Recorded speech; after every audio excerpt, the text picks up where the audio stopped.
콘텐츠 경고. 본 에피소드는 역사적 맥락에서 가족 내 학대 문제를 다룹니다. 직접적인 묘사는 없지만 불편하게 느껴질 수 있습니다. 아미다스가 13살이 되던 밤, 페르세폴리스는 잠든 짐승처럼 숨쉬고 있었다. 돌 안뜰에서는 부드러운 열기가 뿜어져 나왔고 기둥들은 하늘에 박힌 꺼진 횃불 같았으며 움직이지 않는 왕들의 부조는 존재하지 않는 연회를 응시하고 있었다. 여인들의 처소에서는 티레산 자주색 옷감이 어린 소녀의 어깨 위로 액체 그림자처럼 흘러내렸다. 그녀의 손목과 발목에 채워진 금팔찌는 통과 의례를 기념하는 것이 아니라 소유를 의미했다. 아미다스는 불길한 예감의 무게를 지탱하기에는 너무나 부드러운 쿠션 위에 앉아 있었다. 그녀는 소리 없이 숨을 쉬며 무의식적으로 하나, 둘, 셋 하고 숫자를 세고 있었다. 마치 모든 숫자가 피할 수 없는 부름을 지연시킬 수 있을 것처럼. 대왕의 후궁인 그녀의 어머니는 제단 앞 사제처럼 정확하게 딸의 얼굴을 손질했다. 눈을 크게 보이게 하려고 코를 바르고 건강과 욕망을 가장하기 위해 뺨에 볼연지를 바르고 공기가 달콤하고 끈적하게 느껴질 정도로 목과 손목에 향유를 발랐다. 아름다움의 의식처럼 보였지만 사실은 종교 의식이었다. 그 여인은 서투름 때문에 떨리는 것이 아니라 기억 때문에 떨고 있었다. 그녀는 표정을 고정시키고 자신의 얼굴에 무표정한 가면을 새기는 법을 배웠다. 궁정에서는 아무것도 느끼지 못하는 사람의 역할을 연기해야 살아남을 수 있었기 때문이었다. 오늘 밤 너의 아버지가 너를 부를 것이다. 목소리는 팽팽한 밧줄처럼 흘러나왔다. 그의 처소로 갈 것이다. 그가 시키는 대로 할 것이다. 두려움도 저항도 보이지 마라. 오직 감사만 보여라. 아미다스는 고개를 끄덕였지만 그 어떤 의지로도 억누를 수 없는 전율로 몸이 그녀를 배신했다. 그녀는 궁전에서 태어났기에 회랑과 정원의 불문율, 환관과 시녀들의 왕래, 모자이크 위의 휘장 소리를 알고 있었다. 그녀는 추상적으로 하레미 왕의 쾌락을 위해 존재한다는 것을 알고 있었다. 그러나 그녀가 아직 이해할 수 없었던 것은 왕이라는 칭호가 아버지라는 단어와 일치할 때 벌어지는 균열이었다. 어머니는 딸의 얼굴을 마지막으로 망막에 새기려는 사람처럼 그녀를 바라보았다. 너는 왕의 딸이다. 그녀는 아무 감정 없이 반복했다. 그리고 너는 왕의 소유물이다. 눈물도 포옹도 없었다. 이곳의 사랑은 금을 재듯 측정되었다. 죽지 않기 위한 유용성으로. 벽에 있는 돌들은 듣고 있는 듯했다. 다른 집에서는 생일 노래와 웃음을 가져다주는 밤이 이곳에서는 명령을 가져다 주었다. 문이 열리자 복도는 성소에 차가움을 뿜어냈다. 키 크고 나이든 환관 한 명이 들어섰다. 그는 어린 시절 잔치에서 나무 인형과 참깨 과자를 선물해 주었던 사람이었다. 이제 그의 눈은 소녀를 보는 것이 아니라 상품을 보고 있었다. 왕께서 그의 딸 아미다스를 부르신다. 그가 말했다. 그 문장은 청동에 새겨진 칙령처럼 들렸다. 즉시 올 것이다. 어머니는 동행하지 않는다. 왕께서 말씀하시기 전에는 말하지 않는다. 복종할 것이다. 궁전에서의 복종은 미덕이 아니라 본능이었다. 아미다스는 자신의 다리가 다른 사람의 것인 양 느껴지면서 일어섰다. 그녀는 어머니를 마지막으로 한 번 더 바라보았다. 위안을 받지 못했는데 위안 또한 처벌받을 수 있었기 때문이었다. 그리고 앞으로 나아갔다. 발걸음마다 대리석이 아니라 심장에서 소리가 났다. 문지방에서 소녀는 생각이 아닌 이미지로서의 직감을 느꼈다. 고대 숲의 나무 같은 기둥들, 모든 것을 삼키는 목구멍 같은 궁전, 그리고 신들의 새긴 자주색이 인간적인 것을 서서히 더럽히는 모습이었다. 이 밤을 이해하려면 한 남자를 비난하는 것만으로는 부족하다. 궁전 전체가 그 신학과 의례와 더불어 어린 시절부터 왕의 침실까지 이어지는 길을 만들어 놓았다. 성스러운 피라는 생각, 즉 그 빛나는 허구는 알리바이 역할을 했다. 그 안에서 딸의 몸은 그녀 자신의 영토가 아니라 권력의 본질을 보존하기 위한 그릇이었다. 화장과 목욕의식은 아름답게 하는 것이 아니었다. 그것은 봉헌하는 것이었다. 그리고 여인들의 침묵은 비겁함과는 거리가 멀었고 용서 없는 태양 아래에서 생존하는 언어였다. 아미다스가 에나멜 벽돌 회랑을 건널 때 경비병들은 돌처럼 엄격한 규율로 시선을 돌렸다. 아무도 보지 않았지만 모두가 알고 있었다. 벽에는 왕이 공물을 받는 부조가 새겨져 있었다. 소녀는 국가와 가족이 같은 존재일 때 공물이 실제로 무엇을 의미하는지 단번에 이해했다. 그 너머에는 무거운 휘장이 플루트 음악과 그녀의 거친 숨소리를 갈라놓고 있었다. 처음에는 따뜻했던 피부의 기름은 이제 공기를 가두는 바니시처럼 느껴졌다. 어떤 시대는 바위를 뚫는 물의 인내처럼 범죄를 관습으로 바꾼다. 오늘날에도 현대적이라고 불리는 도시에는 동맹을 협상하기 위해 파티복을 입은 소녀들이 있고 지붕을 잃지 않기 위해 침묵하는 어머니들이 있으며 편의를 세례할 말을 찾아내는 성직자들이 있다. 크세르크세스의 페르시아는 유향과 화강감으로 그 논리를 극단까지 밀어붙였다. 신성이 피로 계승된다면 피를 그 자체로 가깝게 만드는 모든 것이 성스러운 것으로 제시된다. 그리고 왕이 아후라 마즈다의 형상이라면 제단과 침대 사이의 경계는 지워져 끝없는 복도가 된다. 환관이 몸짓을 했다. 아미다스는 복종했다. 샌들 아래 카펫의 질감이 변하고 그림자가 더 깊어지는 것을 느꼈다. 마치 궁전이 그녀에게서 딸, 소녀, 사람이라는 이름을 벗겨내는 것처럼 남은 것은 오직 하나뿐이었다. 소유물, 생일의 기억, 약속된 꿀케이크, 짧은 노래, 신기루가 되었다. 그 대신 말 없는 생각이 자리 잡았다. 내가 웃으면 산다. 내가 떨면 죽는다. 그것은 사실이 아니었지만 궁정은 그녀에게 그렇게 믿도록 교육했다. 휘장 너머에서 세상은 방 하나, 숨결 하나, 명령 하나로 축소될 것이다. 그곳에서 일어날 일은 그녀에게서 결코 서술되지 않을 것이다. 목소리가 없어서가 아니라 산자들의 언어가 때로는 신들이 왕관 쓴 남자들에게 허락한 것을 다 말하기에는 부족하기 때문이다. 수년의 피부 밑에 박힌 가시처럼 남을 것은 이 복도, 이 향기, 그리고 제국의 지도가 그녀의 몸을 지방과 같은 선으로 포함한다는 것을 한 소녀가 깨달은 이 순간일 것이다. 나중에 누가 모든 것이 언제 시작되었느냐고 물었다면 아미다스는 이렇게 대답했을 것이다. 눈에 바른 콜과 함께요. 부름이나 명령, 닫힌 문 때문이 아니라 그녀를 사람이 아닌 이미지로 만든 검은 선과 함께요. 페르세폴리스에서는 먼저 우상을 그리고 나서 숨 쉬도록 강요하기 때문이다. 그리고 그 우상은 때때로 열쇠살이다. 다음 날 밤 궁전의 침묵은 다른 무게를 지니고 있었다.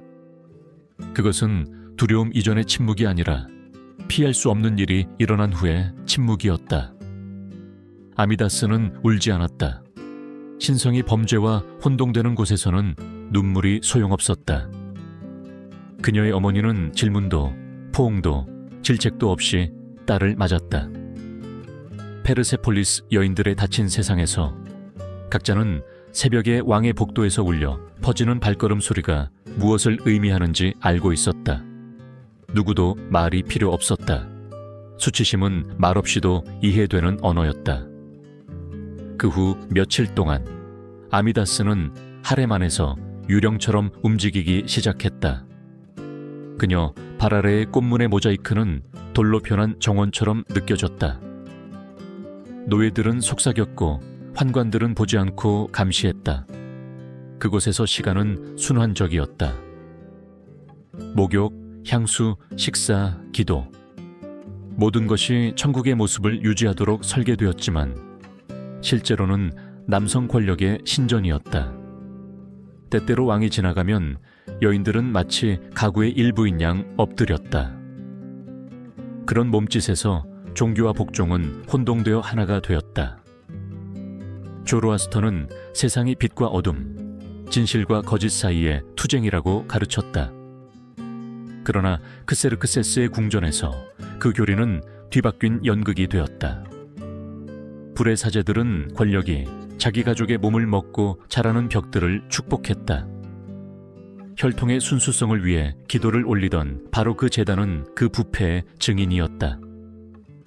순수함이라고 설교되던 것은 모독의 변명이 되었고 가족을 결속해야 할 것이 가족을 지배하는 도구가 되었다. 신들이 존재한다면 그들은 다른 곳을 보고 있었다. 몇 년 전 같은 운명을 겪었던 아미다스의 어머니는 딸에게 위장하는 의식을 가르치기 시작했다. 생각하지 마라. 숨 쉬어라. 미워하지 마라. 들어라. 말하지 마라. 지켜보라. 그것은 보이지 않는 존재가 되는 교육, 반항하지 않고 살아남는 기술이었다. 궁정에서는 너무 많이 기억하는 자는 영원히 잊혀졌기 때문이었다. 그렇게 시스템은 지속되었다. 자신을 구할 수 없었지만 다음 세대에게 아무 일도 일어나지 않은 척하는 법을 가르칠 수 있었던 여인들을 통해 악의가 아니라 뒤틀린 사랑 때문에, 적어도 딸들이 왕의 변덕으로 죽지 않기를 바라는 희망 때문에 거대한 대리석 테라스에서 여사제들은 아후라 마즈덱의 찬송가를 읊었다. 빛은 순수하고 불은 의로우며 왕은 진실의 반영이다. 아미다스는 그들을 들으며 생각했다. 빛이 순수하다면 왜 그것을 보는 것이 그렇게 고통스러울까? 해가 측백나무 정원 위로 떠올랐고 모든 햇살은 금빛 칼날 같았다. 현자들의 언어에서 불은 지혜를 상징했지만 실제로는 감시를 의미했다. 하렘의 모든 구석에서는 결코 꺼지지 않는 램프들이 타오르며 감시하고 밝히고 소모하고 있었기 때문이었다. 권력은 그렇게 작동했다. 항상 켜져 있고 항상 지켜보며 항상 태우면서. 노예들 사이에서는 금지된 이야기가 돌았다. 다리우스가 부상하기 전 고대 신전에서는 여성들이 불의 여사제이자 지식의 수호자가 될 수 있었다고 했다. 그러나 시간이 지나면서 제국은 여성의 지식이 위험하다고 판단했다.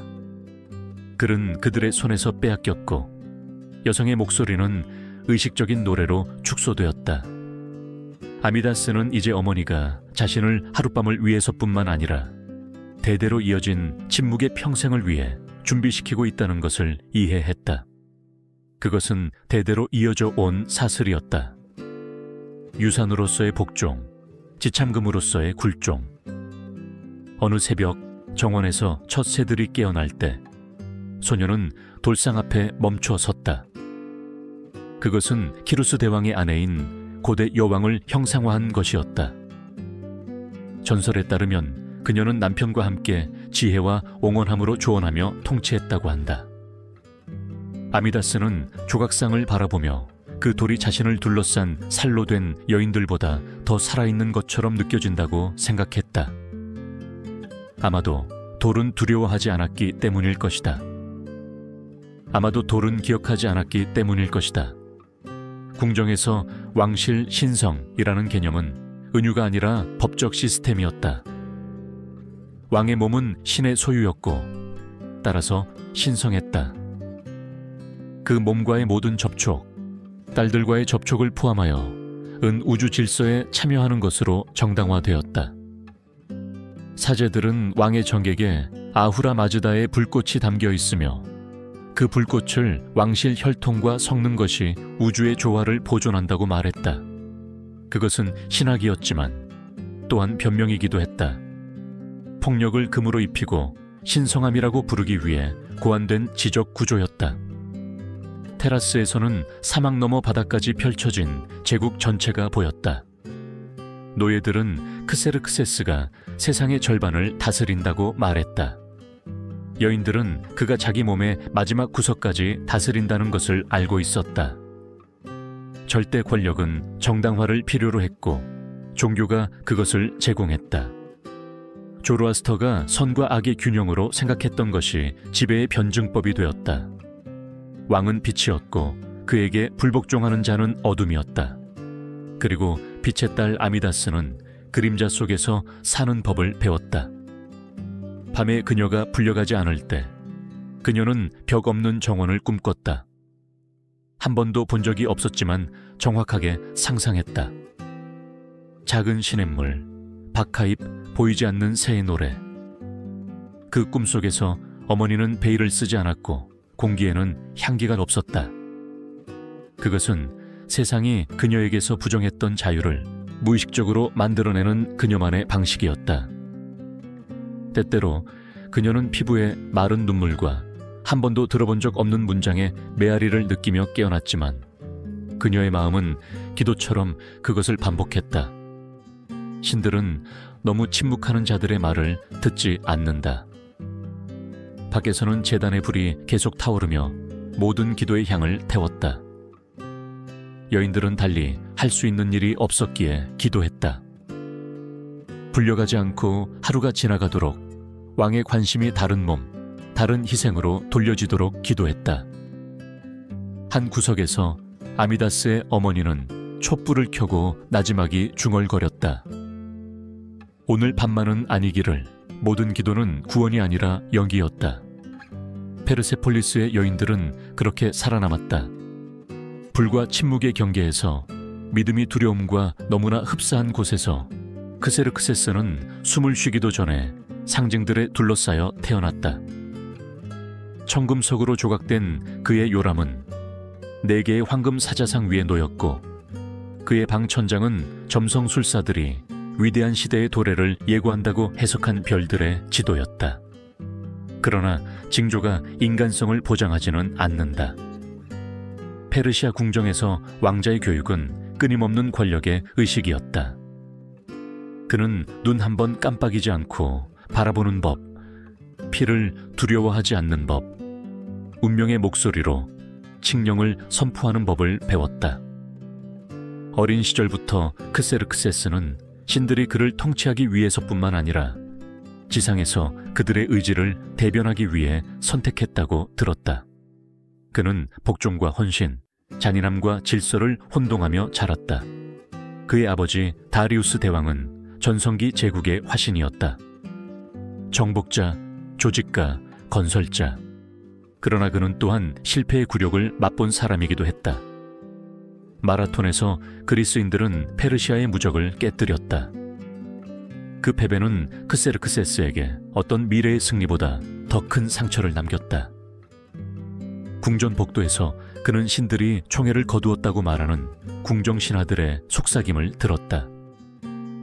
아버지의 수치가 자신의 운명마저 지울 수 있다는 것을 배우는 어린아이는 가장 위험한 방식으로 구원을 찾기 시작한다. 자신이 인간보다 더 신이 될 수 있음을 증명함으로써 교사들은 그를 철학과 전략뿐만 아니라 지배의 수사학으로 교육했다. 백성들은 믿기 위해 두려워해야 한다고 그의 스승 중 한 명이 반복해서 말했다.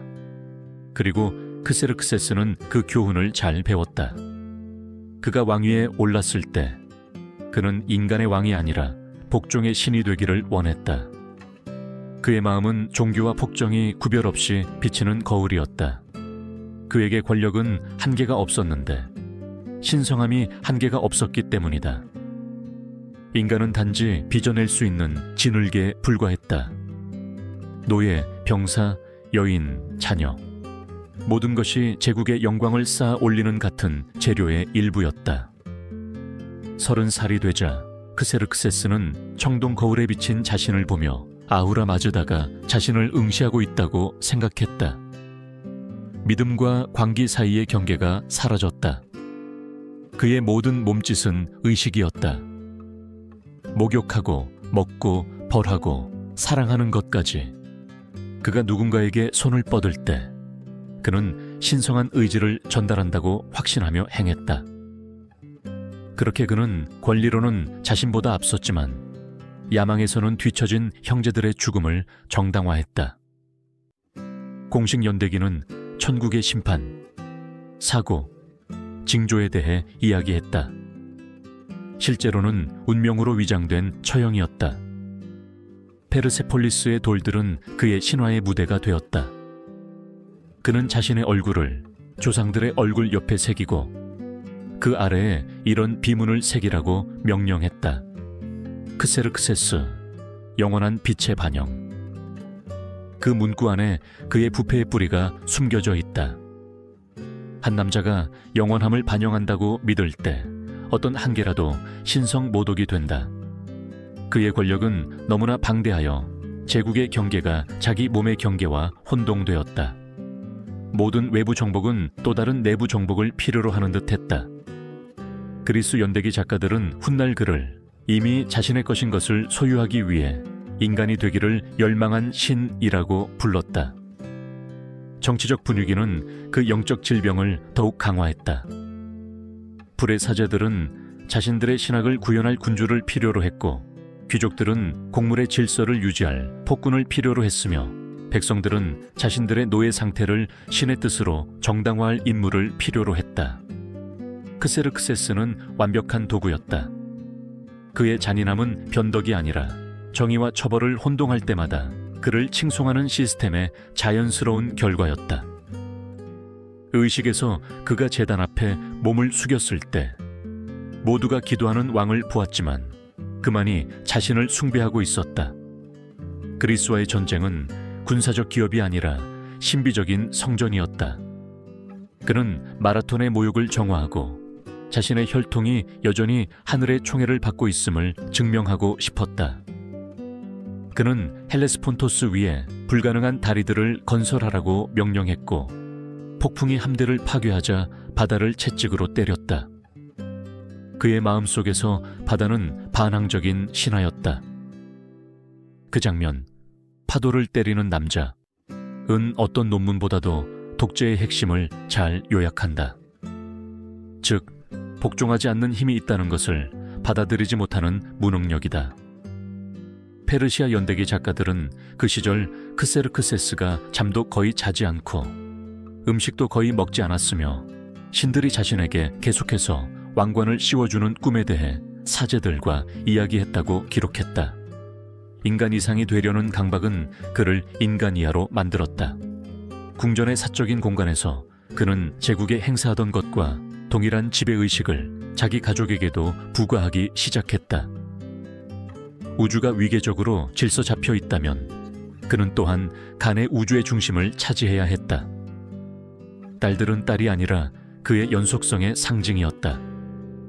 여인들은 아내가 아니라 그의 신성을 담는 그릇이었다.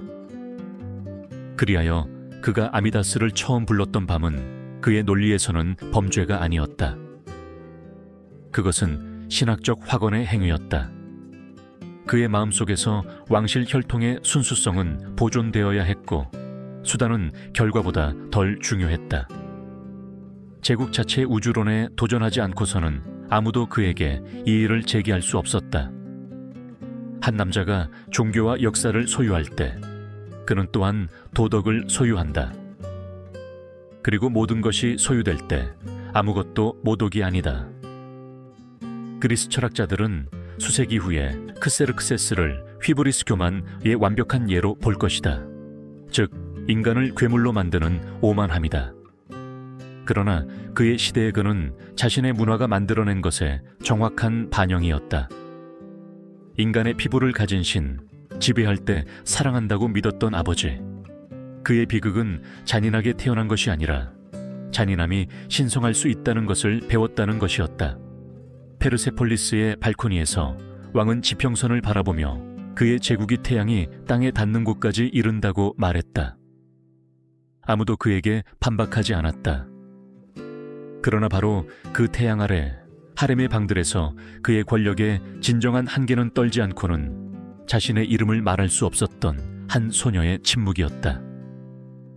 크세르크세스가 결코 이해하지 못했던 것은 제국이 지방의 수로 측정되는 것이 아니라 그들이 억압하는 목소리의 수로 측정된다는 것이었다. 시간이 흐르면서 궁정 전체는 신들의 언어로 공포를 정당화하는 법을 배웠다. 서기관, 사제, 궁정 신하들은 공주들의 악몽을 공식적인 신학으로 만들었다. 왕실의 피는 불순한 것과 섞여서는 안 된다. 그들은 기록했다. 그 안에 아후라 마즈다의 불꽃이 깃들어 있기 때문이다. 종교적 규범처럼 보였던 그 문구는 사실 왕좌의 딸들에게 내려진 판결이었다. 그렇게 성스러운 혈통의 신화가 탄생했다. 향으로 포장된 변명, 두려움으로 정당화된 범죄. 거대한 불의 신전에서 마법사들은 태양 원형의 순수성을 보존하기 위한 기도를 읊었고, 백성들은 광장에서 그 숨겨진 의미를 이해하지 못한 채 그 말을 반복했다. 벽 뒤에서는 순수함이 굴복된 몸으로 측정되었다. 크세르크세스는 이 관행을 발명하지 않았지만 그것을 시스템으로 만들었다. 그의 조상들은 이미 자매나 조카딸을 사용하여 신성한 후손을 확보했지만 그는 자신의 딸들이 가장 높은 재단이 되도록 결정했다.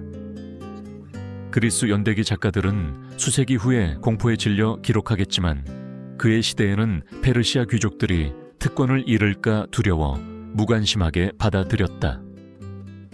궁전연회에서 귀족들은 왕국의 번영을 위해 건배했고 왕족 여인들은 떨리는 손으로 와인을 따랐다. 아무도 특정 공주들이 13살이나 14살이 되면 하렘에서 사라지는 이유를 묻지 않았다. 페르세폴리스에서 비밀은 애국적인 의무였다. 왕이 무언가를 원한다면 그 욕망은 신성한 것으로 여겨져야 했다. 곡물과 군대를 보여주는 부조로 뒤덮인 벽들은 신성한 권력이 제국을 배신하지 않고는 의문을 제기할 수 없는 질서의 증인이었다. 논리는 순환적이고 완벽했다. 왕들은 신들의 후손이었고 따라서 그들의 자녀들은 그 신성을 물려받았다. 그러나 신성한 피가 일반인의 피와 섞이면 우주적 균형이 약해졌다. 그래서 사제들은 군주가 자신과 동일한 피와만 결합해야 한다고 말했다. 그 결과는 근친상간을 미덕으로 변모시키는 근친혼 시스템이었다. 다른 민족에게는 죄였던 것이 페르시아에서는 의무였다. 그리고 의무는 세대에 걸쳐 반복되면서 관습이 되었고 관습은 종교가 되었으며 종교는 쇠창살 없는 감옥이 되었다. 아케메네스 혈통의 소녀들은 자신의 몸이 자기 것이 아니라는 것을 알며 자랐다. 어릴 때부터 그들은 빛에 의해 선택된 과거의 여왕들에 대한 이야기를 들었다. 노래는 그들이 영광스러운 왕자들을 낳았고 그들의 자궁이 불과 신성한 육체가 섞이는 신전이었다고 말했다. 현실은 덜 시적이었다. 그들은 고통을 숨기기 위해 역사가 전설로 변모시킨 부서진 여인들이었다. 제국 선조는 영웅을 필요로 했지 희생자를 필요로 하지 않았다. 당대의 철학자들은 균형에 대해 이야기했지만 그 균형이 여성들의 희생 위에 놓여 있다는 사실을 감히 언급하는 사람은 아무도 없었다. 크세르크세스 자신도 순수성에 대한 강박으로 왕을 영원한 순수성의 아버지로 묘사하는 비문을 돌에 새기라고 명령했다. 그 단어들을 새긴 바로 그 손들이 제단에 바쳐질 젊은 여인들을 묶는 데 도움을 주었다. 모순은 너무나 깊어서 더 이상 인지되지 않았다. 온 세상이 수세기 동안 거짓말을 반복할 때 그 거짓말은 건축물이 된다. 일부 현대학자들은 그 정신방식의 이제 메아리를 다른 고대 문화에서 찾는다. 이집트에서 파라오들은 태양 혈통을 보존하기 위해 여동생들과 결혼했다. 로마에서 귀족들은 권력을 같은 가문 내에 유지하기 위해 성스러운 가족 개념을 발명했다. 모든 경우에 여성의 몸은 정당성의 영토였다. 페르시아는 그 원칙을 가장 극단적인 형태로 가져갔다. 부성애는 정치적 행위가 되었고 정치는 학대의 정당화가 되었다. 이런 맥락에서 명예와 수치심이라는 단어는 의미를 잃었다. 외국 대사들이 궁정에 도착했을 때 그들은 크세르크세스를 호화로움과 복종에 둘러싸인 살아있는 신으로 보았다. 그들이 보지 못한 것, 아무도 보여주지 않았기 때문에 화려함의 다른 면이었다. 왕의 침실로 소환된 소녀들의 발소리가 울려 퍼지던 복도들이었다. 그 복도들은 신전보다 더 신성하다고 하인들은 말했다. 그곳에서 권력이 갱신되었기 때문이었다. 자기 백성에 대한 남자의 권력, 자기 딸들에 대한 아버지의 권력, 진실에 대한 믿음의 권력. 제국 문서 보관소에는 수세기의 화마 속에서도 살아남은 한 조각이 있다. 크세르크세스 자신에게 귀속된 칙령이다. 내 혈통에 의문을 제기하는 자는 우주의 본질에 의문을 제기하는 것이다. 이 문구는 한 문명 전체를 요약한다. 우주의 이름으로 왕은 전쟁을 명령하고 귀족을 처형하고 도시를 파괴할 수 있었다. 그리고 자기 딸들을 요구할 수 있었다. 아무도 범죄라는 단어를 감히 발음하지 못했다. 공식 언어는 그 단어를 알지 못했다. 그 대신 다른 단어가 존재했다. 조화. 그러나 제국의 변두리에서조차 대왕이 신들조차 승인하지 않는 한계를 넘었다고 속삭이는 자들이 있었다. 일부 사제들은 암호화된 설교에서 자기 자녀를 태우는 불에 대해 이야기했다. 다른 이들은 페르시아의 영혼이 내부에서부터 썩어가고 있으며 어떤 외부의 적도 스스로를 삼키는 나라를 물리칠 수 없을 것이라고 말했다. 아무도 그들의 말을 듣지 않았다. 곡물의 황금은 계속 흘러 들어왔고 신전은 계속 타올랐으며 공주들은 계속 사라졌다. 그리하여 대리석의 광채와 순수함의 수사학 아래 제국은 죄가 구조가 되고 폭력이 의식이 되는 시스템을 구축했다. 크세르크세스는 왕좌에 앉아 공포를 보지 않았다. 질서를 보았다. 그에게 엎드린 백성들은 희생자를 보지 않았다. 곡물을 보았다. 그리고 궁전의 미로 속에서 길을 잃은 아미다스는 자신의 이야기가 예외가 아니라 세상을 지탱하는 보이지 않는 규범임을 이해하기 시작했다. 권력의 종교는 신들을 두려움으로 대체했고 그녀의 피는 다른 많은 이들의 피처럼 그 영혼의 대가였다. 하렘에서 크세르크세스의 딸들의 삶은 그림자의 의식처럼 흘러갔다. 벽은 정원 그림이 그려진 테피스트리로 덮여 있었지만 그곳에서는 실제 정원을 볼 수 없었다. 외부의 소리, 플루트 소리, 말발굽 소리, 상인들의 목소리는 마치 공기 자체가 그 너머의 세상이 존재한다는 것을 상기시켜주기를 거부하는 것처럼 억눌려 들렸다. 그 황금 감금 속에서 소녀들은 말보다 복종을, 노래보다 침묵을 배우며 자랐다. 아미다스는 언니들을 지켜보며 그들이 하나둘씩 사라지는 것을 보았다. 먼저 하인들이 오고 그 다음에는 의식적인 목욕, 향수, 자주색 드레스, 그리고 문이 닫히면 공기는 움직이지 않았다. 다음 날 그 언니들은 다른 모습으로 돌아왔다. 아무도 쳐다보지 않고 걸었고 마치 보이지 않는 베일이 목소리를 덮은 것처럼 새로운 어조로 말했다. 아무것도 말하지 않았지만 몸이 대신 말했다. 그들의 눈에는 아미다스가 이름을 붙일 수 없는 무언가가 있었다. 슬픔도 체념도 아닌 공허함이었다. 한때 희망이 있었던 자리에 이제는 관습만 남은 공간이었다. 피할 수 없는 운명을 아는 어머니들은 두 가지 형태의 사랑으로 나뉘었다. 어떤 이들은 딸들을 희생에 대비시키는 것을 선호했고 다른 이들은 침묵하며 무지가 환상적인 보호를 제공하기를 바랐다. 두 가지 선택 모두 절망적인 행위였다. 가르치는 어머니들은 죄책감 어린 부드러움으로 그렇게 했다. 때가 오면 싸우지 마라, 내 딸아. 눈을 감아라. 사막을 생각해라. 바람을 생각해라. 침묵하는 어머니들은 두려움으로 그렇게 했다. 진실을 부정하는 것이 그것을 늦추는 방법이라고 믿으면서. 그러나 페르세폴리스에서 운명은 지연되지 않았다. 단지 달력처럼 정확하게 이루어질 뿐이었다. 때때로 젊은 여성 중 한 명은 광길을 통해 도망치려고 했다. 미친 척하고 그림자와 이야기하고 밤에 소리를 질렀다. 그러나 심지어 그것조차도 예상되어 있었다. 환관들은 몸을 고정시키는 방법을 알고 있었고, 사제들은 불복종을 악마의 씨인 것이라고 명명하는 방법을 알고 있었다. 그들은 기도와 약초, 그리고 또 다른 형태의 통제인 의식으로 그녀를 벌했다. 망상의 틈새로도 탈출구는 없었다. 모든 준비는 이전과 동일한 의식이었다. 우유와 꿀로 목욕하고 장미 기름을 바르고 완벽하게 머리를 빗었다.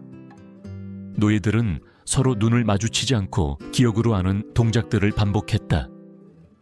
마침내 가벼운 튜닉이 피부를 덮었고 흰 베일이 어린 시절을 지웠다. 그리고 환관의 샌들 소리가 들려오며 통행의 시작을 알렸다. 그것은 왕의 침실로 향하는 행진이었고, 향기름을 태우는 램프들이 늘어선 끝없는 복도였다.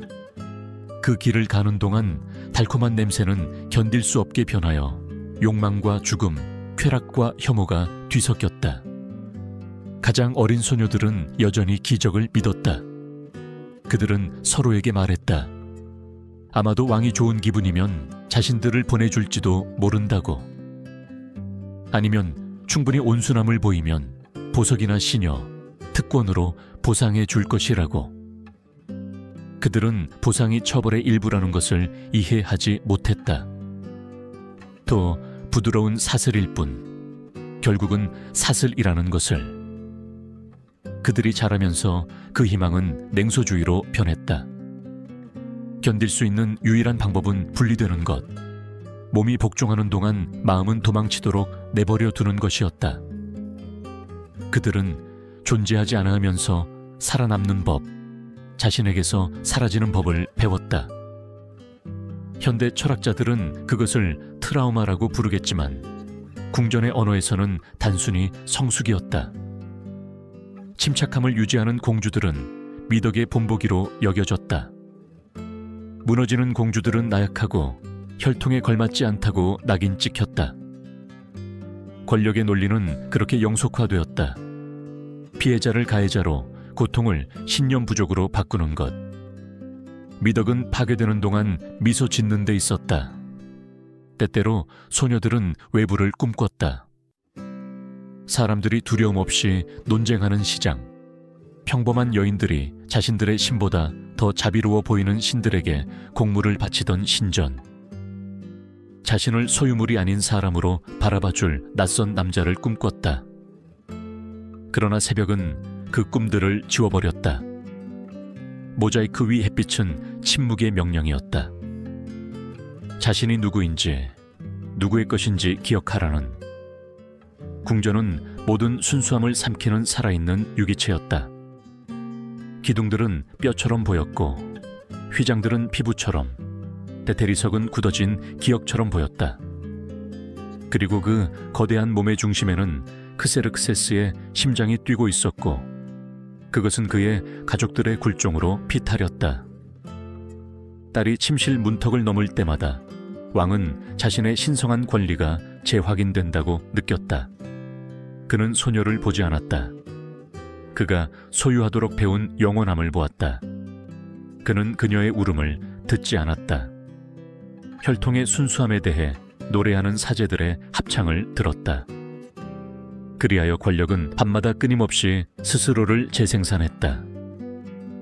개별적인 행위로 시작된 것이 시스템, 즉 고통을 의식으로 변모시키는 종교적, 정치적 기계가 되었다. 그 기계 속에서 여성들은 보이지 않는 톱니바퀴였다. 그들의 희생은 조각상이나 비문으로 기념되지 않았지만 왕좌를 굳건히 지탱했다. 어느 날 아미다스는 진정한 저주가 자신의 운명이 아니라 모든 사람이 그것을 받아들이는 정상성이라는 것을 이해했다. 가장 큰 폭력이 행위 자체에 있는 것이 아니라 그것을 둘러싼 침묵에 있다는 것을. 그 순간 그녀는 자신의 언어로 가족이라는 단어가 사랑이 아니라 소유를 의미한다는 것을 깨달았다. 그리고 그 깨달음은 쓰라렸지만 그녀의 첫 자유로운 생각이었다. 크세르크세스의 딸들 중 그리스 연대기에 스캔들과 왕실 권력에 보이지 않는 한계를 드러낸 방식으로 기록된 이야기가 있다. 그것은 궁정에서 가장 존경받던 젊은 여성 중 한 명이었던 아르타인타의 이야기였다. 그녀는 지성으로 그리고 사제들조차 은유적인 창에서 순수의 여신 아나이타의 빛에 비유했던 아름다움으로 유명했다. 아르타인타는 제국의 완벽한 침묵의 균형이 깨졌을 때 16살이었다. 반란이나 음모 때문이 아니라 더 연약한 어떤 것 때문이었다. 애정. 왕의 처남이자 존경받는 장군이었던 마시스테스는 먼 전장에서 싸웠다. 그는 크세르크세스의 자매 중 한 명의 남편이었고 모든 친밀한 귀족들처럼 강요된 감사함의 무게 아래 살았다. 연대기는 그가 향기로운 공기와 물소리가 순진한 대화의 변명이 되던 산책 중 하나에서 아르타인타를 내정에서 만났다고 전한다. 그들이 사랑했는지 아니면 단순히 금지된 부드러움의 순간을 공유했는지는 아무도 모른다. 모든 것이 왕의 소유였던 궁정에서는 시선조차 범죄였다. 크세르크세스가 이 사실을 알았을 때 분노는 즉각적이었지만 예상했던 대상에게 향하지 않았다. 그는 딸 아르타인타를 또는 장군을 직접 처벌하지 않았다. 신학으로 병든 그의 마음속에서 그의 딸은 의지를 가질 수 없었고 장군은 비록 유죄였지만 용기와 군사적 충성심을 가진 사람이었다. 왕이 생각하기에 진정한 범죄는 자신의 통제 밖에서 욕망의 가능성이 존재하도록 허용한 것이었다. 따라서 복수는 도덕적 혼란을 상징하는 자, 즉 마시스테스의 아내이자 자신의 누이에게 향해야 했다. 처형의 밤은 세대를 거쳐 노예들의 낮은 목소리로 전해졌다. 여인은 자신의 처소에서 왕이 공물을 받던 대리석 홀로 끌려갔다. 그곳에서 환관과 사제들 앞에서 왕은 그녀의 얼굴, 즉 코, 귀, 혀를 잘라내라고 명령했다. 그리고 그녀를 창문 없는 탑에 산 채로 가두라고 했다. 아무도 그녀를 보아서는 안 되었다. 그 처벌이 너무나 신성하여 관찰되어서는 안 되었기 때문이었다. 권력의 언어에서 한 여인의 고통은 우주의 조화를 회복하는 역할을 했다. 그것이 두려움의 법칙이 지시하는 바였다. 아르타인타는 얼마 지나지 않아 사라졌다. 그리스 자료들은 그녀의 운명에 대해 논쟁한다. 어떤 이들은 그녀가 외국 귀족과 결혼하도록 강요받았다고 주장하고 다른 이들은 그녀가 성소에 감금되어 침묵의 여사제 같은 존재가 되었다고 말한다. 어찌 되었든 그녀의 이름은 공식 기록에서 마치 존재하지 않았던 것처럼 사라졌다. 살아남은 것은 왜곡된 그녀의 이야기였는데 페르시아의 적들에 의해 동양의 퇴폐의 예시로 그리고 페르시아인들 자신에게는 복종밖의 사랑의 위험에 대한 경고로 전해졌다. 아무도 말하지 않았고 그리고 아마 아무도 이해하지 못했던 것은 그 비극이 또한 약함의 고백이었다는 점이었다. 세상의 절반을 정복했던 크세르크세스는 불구를 사용하지 않고서는 자기 가족의 욕망을 지배할 수 없었다. 그의 절대 권력은 절대적인 불안정 위에 세워져 있었다. 모든 폭력 행위는 통제력을 잃을지도 모른다는 두려움, 자신의 피가 자신에게 반항할지도 모른다는 두려움을 지우려는 시도였다. 그런 의미에서 아르타인타의 이야기는 단순한 가족 일화가 아니었다. 그것은 제국 전체가 자신의 도덕적 붕괴를 두려워하는 모습의 반영이었다. 그 후 몇 년 동안 아르타인타의 신화는 속삭임으로 변했다. 하렘의 시녀들은 그녀의 영혼이 흰 베일로 얼굴을 가린 채 궁전 복도를 거닐며 잃어버린 어머니를 찾는다고 말했다. 밤바람이 기둥 사이를 지나갈 때 그녀의 이름을 비통하게 반복한다고 했다. 가장 어린 소녀들은 눈을 크게 뜨고 그 이야기를 들었지만 그녀를 두려워해야 할지 동정해야 할지 알지 못했다. 그들에게 아르타인타는 경고였다. 불복종은 몸으로 대가를 치르고 사랑은 사라짐으로 대가를 치른다는. 그러나 나이든 여인들 사이에서 그녀의 기억은 다른 불꽃을 지폈다. 생각의 불꽃. 어떤 이들은 신들이 정말 그렇게 많은 희생을 원하는지 침묵 속에 의문을 품기 시작했다. 가장 나이 많은 첩 중 한 명, 그리스 기록에 따르면 어느 날 밤 이렇게 말했다. 아우라 마즈다의 불이 순수하다면 왜 그 연기가 우리를 질식시키는가? 그것은 위험한 문구였고 낮은 목소리로 거의 거꾸로 된 기도처럼 반복되었다. 그 질문의 메아리는 벽을 넘어섰지만 아무도 감히 대답하지 못했다. 아르타인타는 자신도 모르게 보이지 않는 상징이 되었다. 공포의 심장부에서조차 사랑의 가능성이 존재했고 그 가능성이 권력이 가장 두려워하는 것이라는 기억이었다. 사랑은 명령에 복종하지 않는 유일한 언어이기 때문이다. 그녀의 사라짐 속에서, 그녀의 강요된 침묵 속에서 크세르크세스가 모든 신성한 위대함에도 불구하고 자신보다 더 강하게 만든 것, 즉 고통받는 자들의 내면의 자유를 통제할 수 없었다는 증거가 숨겨져 있었다. 그리고 그녀의 이름이 기록에서 지워지는 동안 그녀의 이야기는 노예들의 속삭임 속에서, 어머니들의 기도 속에서, 불려가지 않기를 바라는 소녀들의 꿈속에서 계속 숨쉬었다. 권력은 몸을 파괴할 수 있었지만 기억은 완전히 파괴할 수 없었다. 그 기억 속에서 아르타인타는 계속 살아있었다.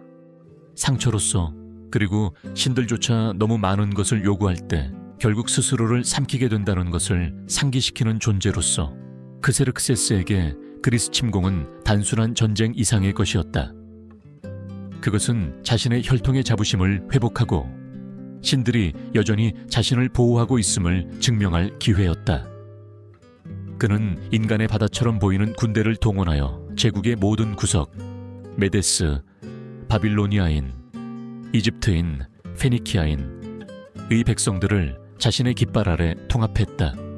페르시아의 왕좌는 바퀴 위에 움직였고 왕은 장군들뿐만 아니라 하렘의 일부도 함께 데리고 다녔다. 수놓은 휘장으로 덮인 수레들 사이로 그의 아내들, 첩들, 그리고 그리스 연대기 작가들에 따르면 그의 딸들 몇몇도 여행했다. 이것은 기행이 아니라 권력의 선언이었다. 만왕의 왕은 전쟁 중에도 그 어떤 것도 포기해서는 안 되었다. 천막들은 사막의 신전처럼 세워졌고 몰약 향이 나며 무장한 환관들이 지켰다. 군사연회에서 크세르크세스는 금이 섞인 와인을 마시며 피할 수 없는 승리에 대해 이야기했다. 그를 동반한 공주들은 쇼의 일부이자 그의 신성의 장식물이었다. 그러나 그들은 또한 비밀리의 정치적 도구였다. 귀족들은 알고 있었다. 전투에서 잘 봉사하는 것이 그 여인들 중 한 명으로 보상받는 것을 의미할 수 있었다. 왕의 딸과의 결혼은 최고의 영광이었고 신들에게 축복받았다는 가시적인 증거였다. 공주들의 몸은 그렇게 충성심의 통화가 되었다. 크세르크세스는 이것을 알고 철저히 계산적으로 사용했다. 왕실 아내를 받은 장군은 자신의 혈통을 파괴하지 않고서는 반항할 수 없게 제국 가족에 묶였다.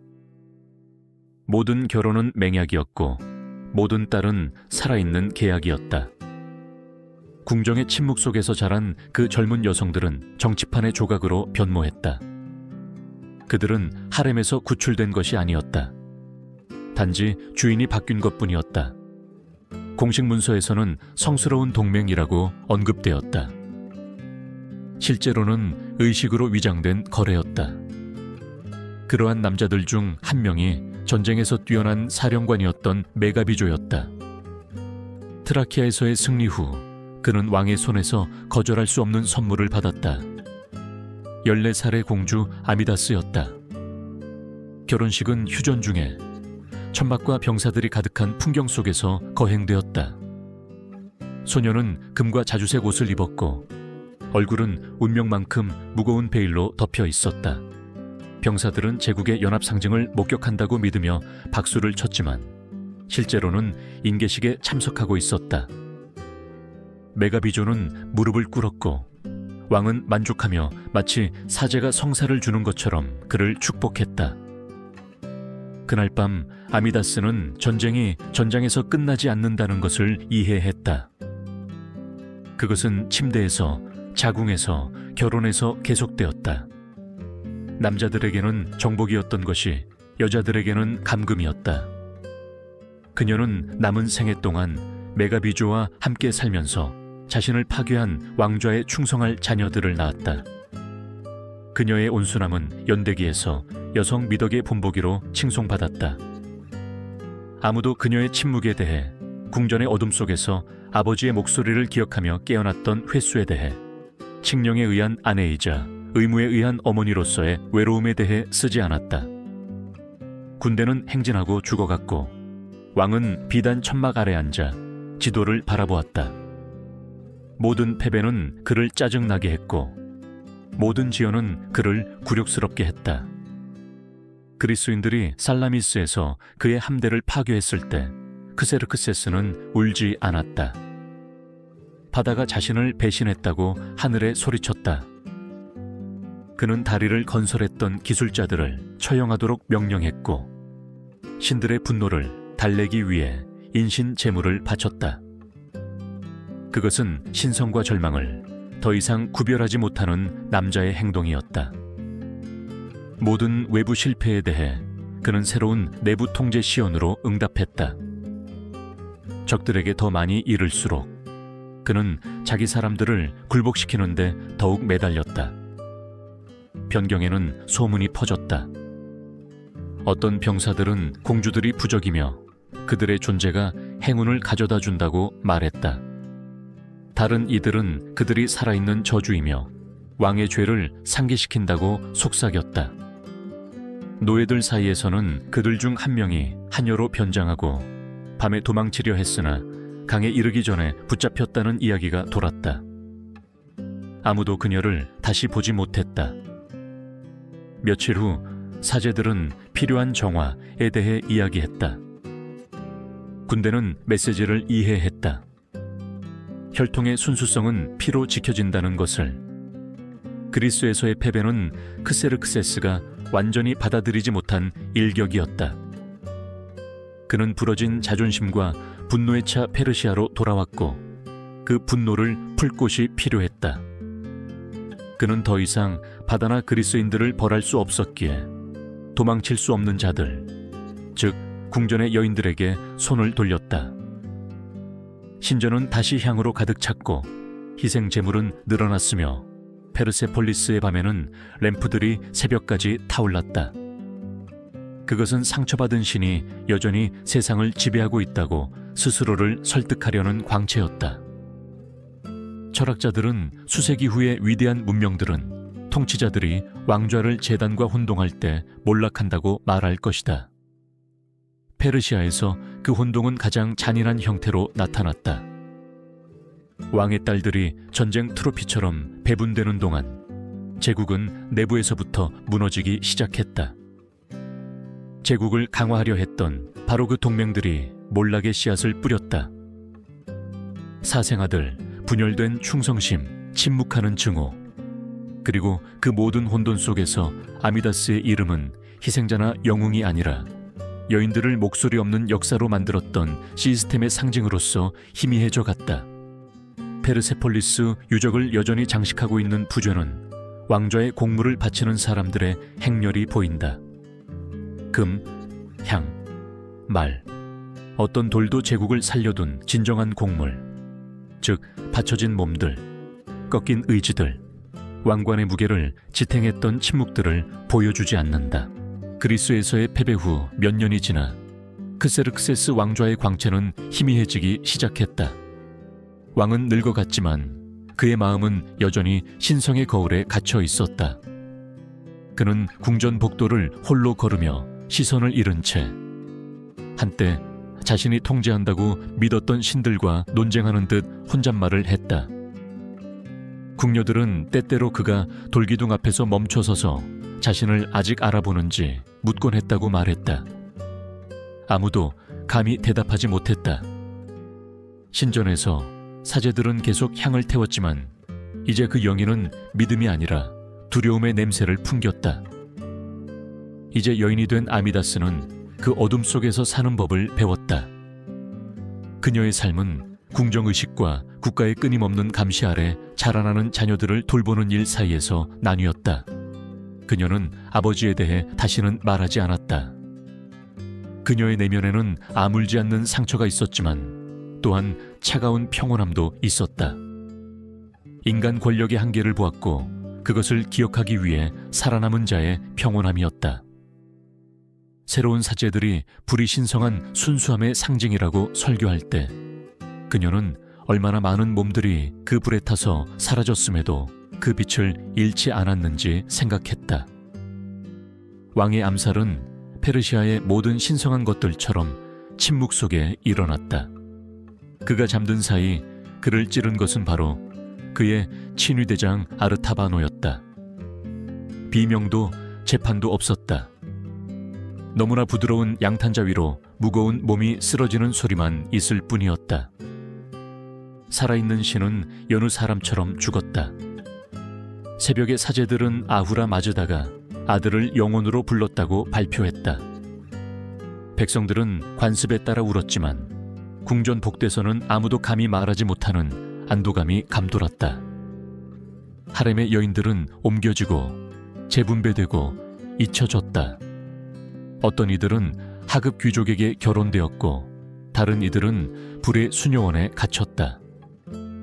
공주들의 이름은 기록에서 사라지고 숫자와 명예로운 칭호로 대체되었다. 극소수의 나이든 노예들만이 결코 돌에 새겨지지 않을 진실한 이야기들을 기억 속에 간직했다. 그들 사이에서는 아미다스에 대한 속삭임이 돌았다. 그녀가 해질 역 정원을 혼자 걷는 모습이 목격되었는데 검은 망토를 두르고 불 켜진 램프를 든 채 마치 그림자 속에서 누군가를 찾는 것처럼 보였다는 것이었다. 어느 날 밤 전설에 따르면 그녀는 아나이타 신전에서 성스러운 불 앞에서 무릎을 꿇고 있는 모습으로 발견되었다. 그녀는 기도하는 것이 아니라 거울을 보는 것처럼 불꽃을 응시하고 있었다고 한다. 한 여사제가 무엇을 찾느냐고 묻자 그녀는 대답했다. 태울 것이 없을 때도 불이 똑같이 타오르는지 보고 싶어요.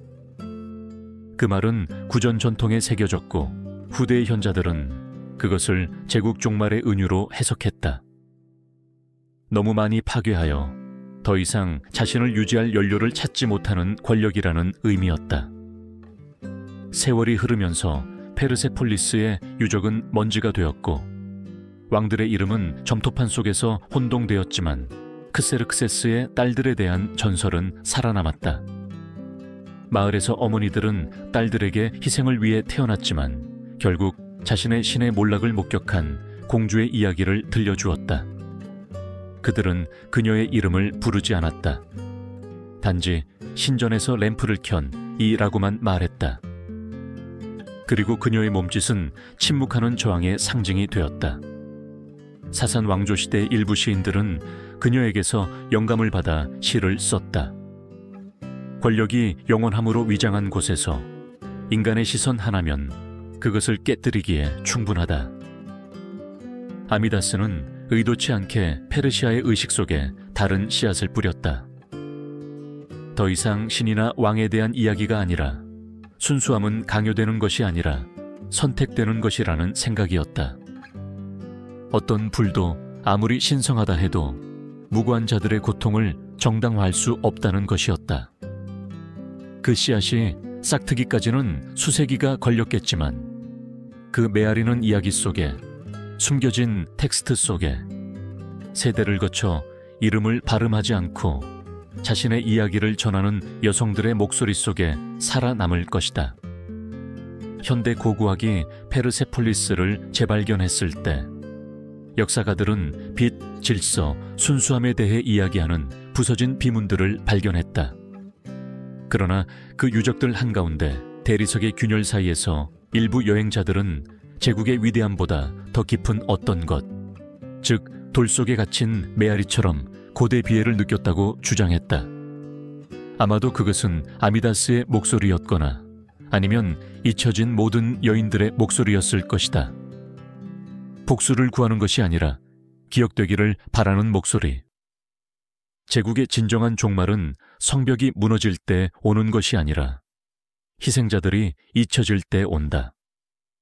그리고 불을 바라보며 아직도 타오르는지 물었던 딸을 누군가 기억하는 한 페르시아는 모든 영광과 죄악과 함께 세상의 기억 속에서 계속 타오를 것이다.